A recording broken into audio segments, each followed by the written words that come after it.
Hello, I hope you're doing well.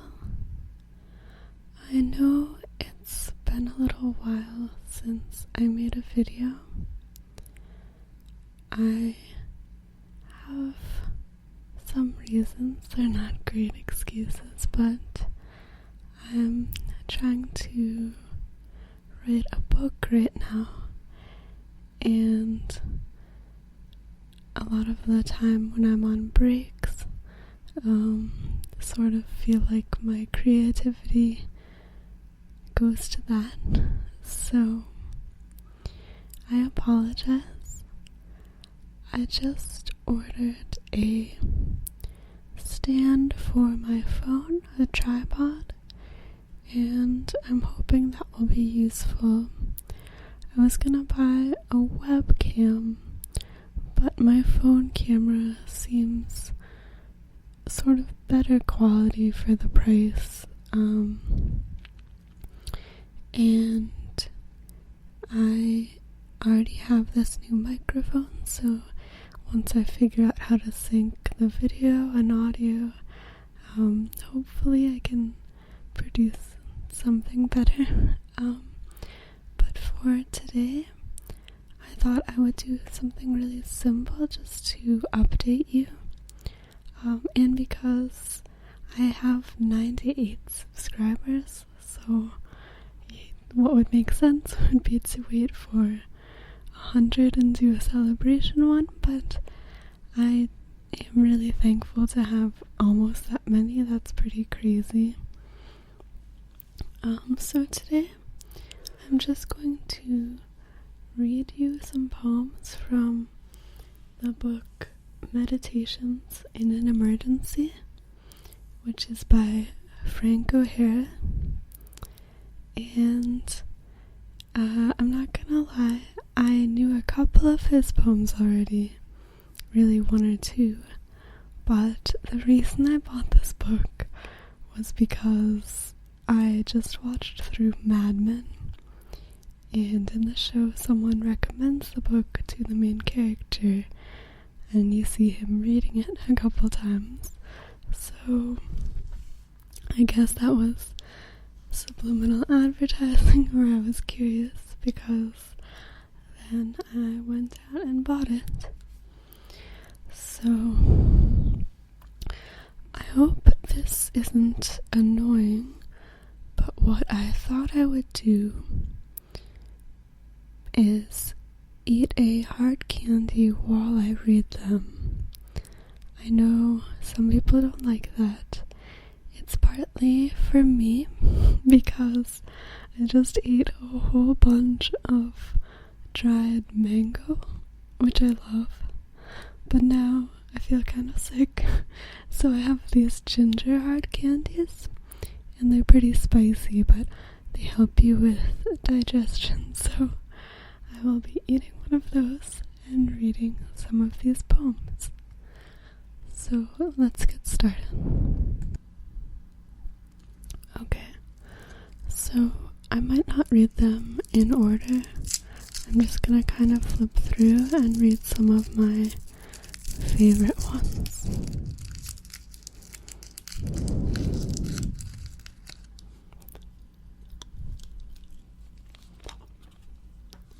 And maybe I won't be able to enunciate very well with the candy in my mouth, but we'll see.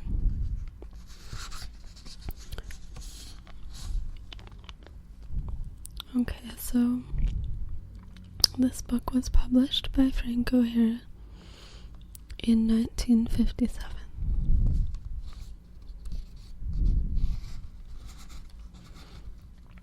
The first poem is called To the Harbor Master. I wanted to be sure to reach you. Though my ship was on the way, it got caught in some moorings. I am always tying up and then deciding to depart. In storms and at sunset, with the metallic coils of the tide around my fathomless arms, I am unable to understand the forms of my vanity, or I am hard a-lee with my Polish rudder in my hand and the sun sinking. To you I offer my hull and the tattered cordage of my will. The terrible channels where the wind drives me against the brown lips of the reeds are not all behind me. Yet I trust the sanity of my vessel, and if it sinks, it may well be an answer to the reasoning of the eternal voices, the waves which have kept me from reaching you.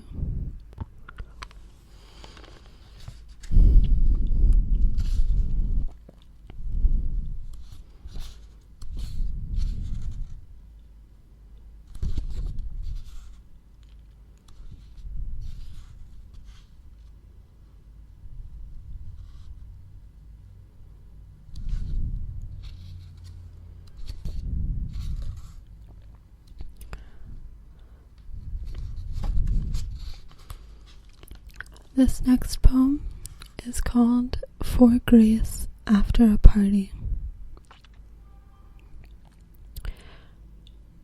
You do not always know what I am feeling. Last night, in the warm spring air, while I was blazing my tirade against someone who doesn't interest me, it was love for you that set me afire. And isn't it odd? For in rooms full of strangers, my most tender feelings writhe and bear the fruit of screaming. Put out your hand. Isn't there an ashtray suddenly there beside the bed? And someone you love enters the room and says, "Wouldn't you like the eggs a little different today?" And when they arrive, they are just plain scrambled eggs, and the warm weather is holding.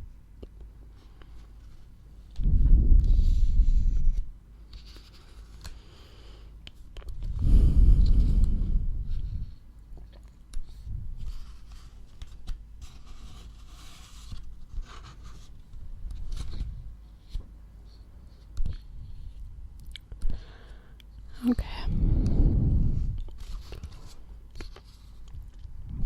I'm looking for the poem that is the title poem because I think it's my favorite one. Alright, so this is kind of long. I hope I don't lose my breath, but here we go. Meditations in an emergency. Am I to become profligate as if I were a blonde, or religious as if I were French? Each time my heart is broken, it makes me feel more adventurous, and how the same names keep recurring on that interminable list. But one of these days there'll be nothing left with which to venture forth. Why should I share you? Why don't you get rid of someone else for a change? I am the least difficult of men. All I want is boundless love. Even trees understand me. Good heavens, I lie under them too, don't I? I'm just like a pile of leaves.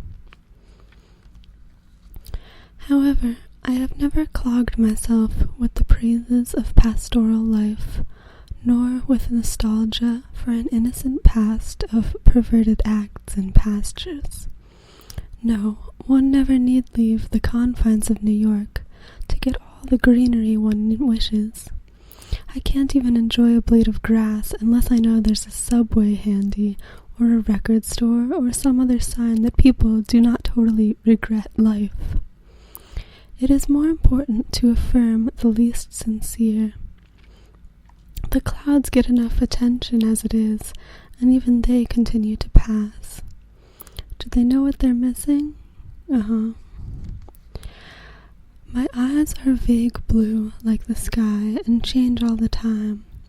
They are indiscriminate but fleeting, entirely specific and disloyal, so that no one trusts me. I am always looking away. or again at something after it has given me up. It makes me restless, and that makes me unhappy, but I cannot keep them still. If only I had gray, green, black, brown, yellow eyes, I would stay at home and do something. It's not that I'm curious. On the contrary, I am bored, but it's my duty to be attentive. I am needed by things as the sky must be above the earth. And lately, so great has their anxiety become, I can spare myself little sleep. Now there is only one man I love to kiss when he is unshaven. Heterosexuality you are inexorably approaching. How discourage her? Saint Serapion, I wrap myself in the robes of your whiteness, which is like midnight in Dostoevsky. How am I to become legend, my dear? I've tried love, but that hides you in the bosom of another, and I am always springing forth from it like the lotus, the ecstasy of always bursting forth. But one must not be distracted by it. Or, like a hyacinth, to keep the filth of life away, yes, there, even in the heart, where the filth is pumped in and slanders and pollutes and determines. I will my will, though I may become famous for a mysterious vacancy in that department, that greenhouse. Destroy yourself if you don't know. It is easy to be beautiful, it is difficult to appear so. I admire you, beloved, for the trap you've set. It's like a final chapter no one reads because the plot is over. Fanny Brown is run away, scampered off with a cornet of horse. I do love that little minx and hope she may be happy, though she has vexed me by this exploit a little too. Poor silly Chechina, or F.B. as we used to call her. I wish she had a good whipping and 10,000 pounds. Miss Thrill. I've got to get out of here. I choose a piece of shawl and my dirtiest suntans. I'll be back, I'll re-emerge defeated from the valley. You don't want me to go where you go, so I go where you don't want me to. It's only afternoon, there's a lot ahead. There won't be any mail downstairs. Turning, I spit in the lock and the knob turns.